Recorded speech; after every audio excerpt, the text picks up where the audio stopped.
In today's tech tip, I'll be showing you how to remove or how to detach the multifunctional module from your gimbal on the DJI Osmo Mobile 7P. Now, this little module at the back, so you can see this is the front where you have the light and the sensor.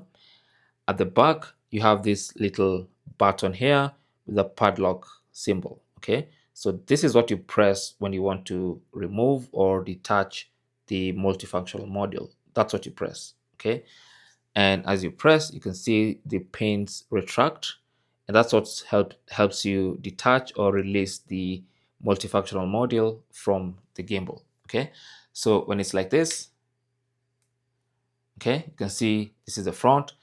Press the button at the back just like that, and then remove the multifunctional gimbal module, I mean. Okay, the best way to do it is to, once you press, just remove from one side because it's magnetically attached and you don't want to be pulling on your gimbal. I'm just gonna put it the other direction like that.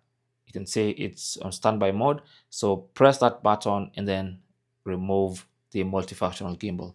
It's that simple. That's how to remove or to detach it from the gimbal. Thanks for watching. Comments and questions down below. Don't forget to like and subscribe, and good luck.